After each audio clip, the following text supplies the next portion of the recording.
इस वीडियो में दोस्तों बात करेंगे हम लोग कि गुजरात के अंदर एमआईएम 13 सीटों पर चुनाव लड़ रही है और उन 13 में से कितनी सीटों पर जीत हासिल करेगी, क्या समीकरण बन रहे हैं और किस तरीके से दलित मुस्लिम आबादी इन तीनों को लेकर एमआईएम चल रही है। बहुत सारी चीज़ों के ऊपर बातें करने वाले हैं। दलित की अगर बात की जाए तो 7% है गुजरात के अंदर, मुस्लिम की अगर बात की जाए तो 11% है, आदिवासी की अगर बात की जाए तो 9% है, दलित की अगर वोटर्स की अगर बात की जाए तो लगभग 38 लाख के आसपास है, मुस्लिम वोटर्स की अगर बात की जाए तो 40 लाख के आसपास है। जबरदस्त रहने वाला ये चुनाव दोस्तों।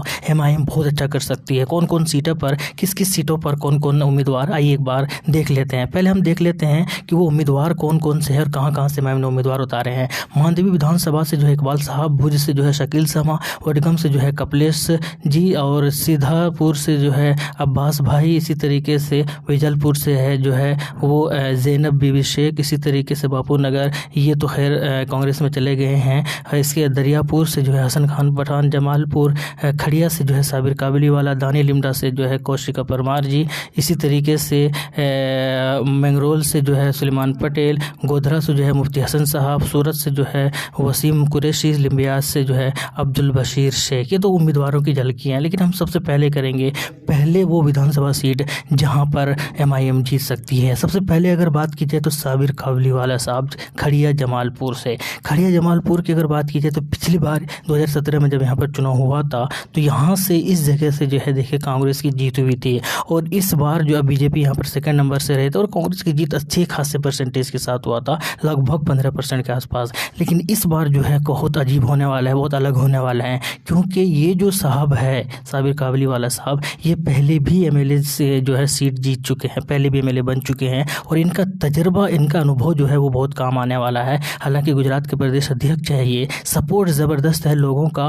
और मुस्लिम वोटर्स काफ़ी ज़्यादा यहाँ पर फ़ायदा पहुँचा सकते हैं। यहाँ पर 61% के आसपास वहाँ पर मुस्लिम आबादी है, तो अगर ये लोग मिल जाते हैं, अगर ये लोग सपोर्ट करते हैं, जो कि नज़र आ रहे हैं, और जब इनकी रैली निकल रही है तो उसके अंदर भीड़ और इनको सुनने के लिए जो लोग जुट रहे हैं और लोगों का जो रुझान है वाकई काबिल तारीफ़ है। ये सीटें निकाल सकते हैं खड़िया जमालपुर से साबिर काबली वाला साहब। इसके अलावा हम बात करते हैं दानी लिमडा विधानसभा की। दानी लिमडा विधानसभा से जो उम्मीदवार बनाया गया है दोस्तों वो है कौशिका परमार जी। कौशिका परमार जी का नाम पहले ही लिस्ट में एमआईएम ने जारी किया था और आपको अंदाज़ा लग सकता है कि सोचिए कितना इम्पोर्टेंट और अहम कैंडिडेट और प्रत्याशी है कि एमआईएम ने पहली लिस्ट में इनका नाम जारी किया था। पहली बार अगर बात की जाए पिछले बार तो यहाँ पर कांग्रेस की जीत हुई है, परमार ही जो है ये सीट जो है वो रिजर्व है एससी के लिए और इसी वजह से एमआईएम ने इसे उम्मीदवार भी बनाया है। काफ़ी ज़्यादा पॉपुलर है और काफ़ी ज़्यादा लोकप्रिय भी है और एमआईएम और असदुद्दीन ओवैसी साहब के बहुत बड़ी ये चाहने वाली हैं और उनको फॉलो करती है, उनके नक्शे कदम पर चलती है। इसी वजह से मुस्लिम के अब अच्छे खासी आबादी यहाँ पर, मुस्लिम और दलित अगर यहाँ पर मिल जाते हैं तो ज़बरदस्त यहाँ पर बहुत आसानी के साथ ये सीट एमआईएम जीत सकती है। कौशिका परमार जी जो है वो जीत हासिल कर सकती है। इसके अलावा हम चलते हैं गोधरा विधानसभा की।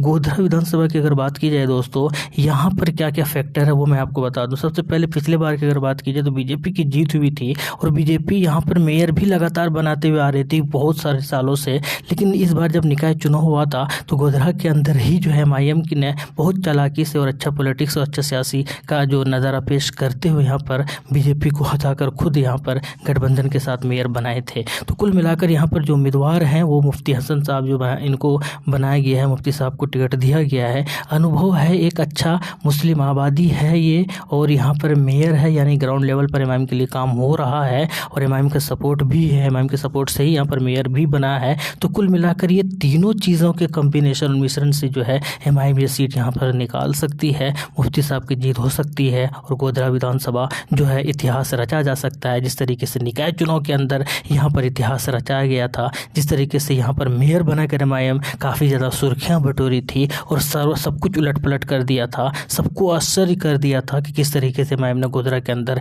अपना मेयर बना लिए, जबकि इनका बहुमत भी नहीं था। सबसे ज़्यादा सीट यहाँ पर बीजेपी की थी, फिर भी एमआईएम ने बना लिया था। क्योंकि सिर्फ और सिर्फ अच्छे पॉलिटिक्स की वजह से। तो उम्मीद यही है कि ये सीट भी यहाँ से मुफ्ती साहब निकाल रहे हैं। इसके अलावा हम बात करते हैं सूरत ईस्ट से। सूरत ईस्ट की अगर बात की जाए तो उम्मीदवार सबके ज़बां पर होने चाहिए वसीम कुरैशी साहब। वसीम कुरैशी साहब का भी नाम जो है पहली लिस्ट में था। पहली लिस्ट में बेसिकली 3 नाम थे, एक साबिर काबली वाला साहब का, एक कौशिका परमार जी का और वसीम कुरैशी का। इन तीनों को ही जो है उम्मीदवार बनाया गया था पहली लिस्ट में। लेकिन सूरत ईस्ट विधानसभा की अगर बात की जाए, पिछली बार 2017 की अगर बात की जाए तो यहाँ पर बीजेपी की जीत हुई थी और कांग्रेस दूसरे नंबर पर रहे तो अच्छे खासे वोटों से हारे थे और 6.63 मार्जिन के साथ यहाँ पर बीजेपी की जीत भी हुई थी। लेकिन हम बात कर रहे हैं, और यहाँ पर एक चीज़ देखने वाली बात है नोटा, यानी कि बीजेपी और कांग्रेस के अलावा नोटा देखिए अच्छे खासे वोट ला रहे हैं। तो आप अंदाज़ा लगा सकते हैं कि किस तरह से यहाँ पर लोग चाहते थे कि बीजेपी और कांग्रेस के अलावा भी कोई लोग आए, कोई और पार्टी आए जो आज इसको वोट कर सके। क्यों है, क्या रीज़न है? सबसे पहले मैं बताऊँ हार्ड वर्क। इन्होंने ये हार्ड वर्क से इन्होंने ये काम करके ये दिखा दिया। जो तस्वीर है कुछ, ये बहुत सारी तस्वीर है, ये कोविड के टाइम का भी है, कोविड से पहले का भी है, कोविड के बाद का भी है। ये किसी भी पद पर नहीं है वसीम कुरैशी साहब, इनको किसी भी तरह कोई पावर नहीं है, फिर भी इन्होंने इस तरीके से काम करके ये दिखा दिया कि किस तरीके से लोगों के लिए ये रात दिन एक कर सकते हैं। और इन्होंने ये दिखा दिया कि ये एक महान और शानदार लीडरशिप के ज़रिए, अच्छे इंसान के ज़रिए जो है ये बहुत बड़ा कामयाबी हासिल कर सकते हैं। मुस्लिम आबादी है यहाँ पर और उसका भी एडवांटेज कहीं ना कहीं मिल सकते हैं। लोकप्रिय की अगर बात की जाए तो इससे इतने सारे कामों से आपको अंदाज़ा और आइडिया लग गया होगा कि किस कदर यहाँ पर लोकप्रिय है ये वसीम कुरैशी साहब। तो सूरत ईस्ट जो है ये भी एमआईएम के हिस्से में जा सकती है और उम्मीद यही है कि जाएंगी भी।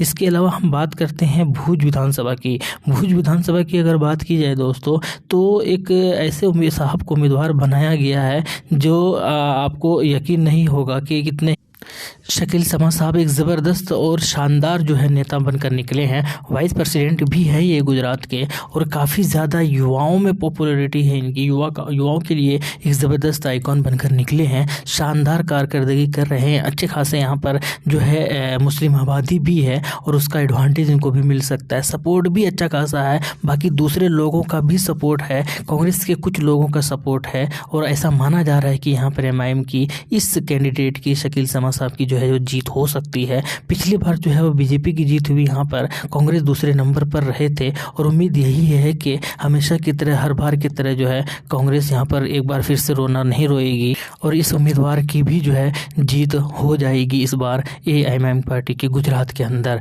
तो ये 13 उम्मीदवारों में से जिनका मैंने अभी नाम बताया दोस्तों, 5 से 6 जो विधानसभा सीट जिसके बारे में बताया, ये वो विधानसभा है, चाहे वो वसीम कुरैशी हो, चाहे मुफ्ती साहब हो, चाहे कोशिका परमार जी हो, चाहे साबिर काबली वाला हो, चाहे शकील समा हो, ये वो विधानसभा है दोस्तों। ऐसा नहीं कि इनके अलावा जो 13 में से बाकी जो सीटें बची है, बाकी जो विधानसभा सीटें वहाँ पर मैम नहीं जीत सकती है, बिल्कुल जीत सकती है। और मैं ये भी कहना चाहूँगा कि ऐसा ये भी नहीं कि इन सारों की जीत भी हो सकती है, लेकिन मेरा जो एक सर्वे है या मेरी जो एक नज़रिया है वो ये है कि इन सीटों पर अगर ना भी जीते तो एमआईएम बहुत ज़बरदस्त टक्कर ज़रूर देगी और उम्मीद यही है कि इन सीटों पर एमआईएम जीत रही है। बाकी भी कुछ सीटें हैं जहाँ पर अच्छी खासी सीटों पर जो है रुझान बन रहा है, धीरे धीरे ही सही। और अच्छी बात यह है कि अब मुस्लिम के लिए सबसे बड़ा रीज़न ये बन रहा है कि पहले जो एमआईएम 30 से या 45 सीटों पर लड़ती तो बहुत फ़र्क पैदा कर सकते थे, लेकिन अब 13 सीटों से पर जो है बहुत ज़्यादा फ़र्क पैदा करेगा नहीं, जिसकी वजह से कांग्रेस जो मुस्लिम एक बहाना या मुस्लिम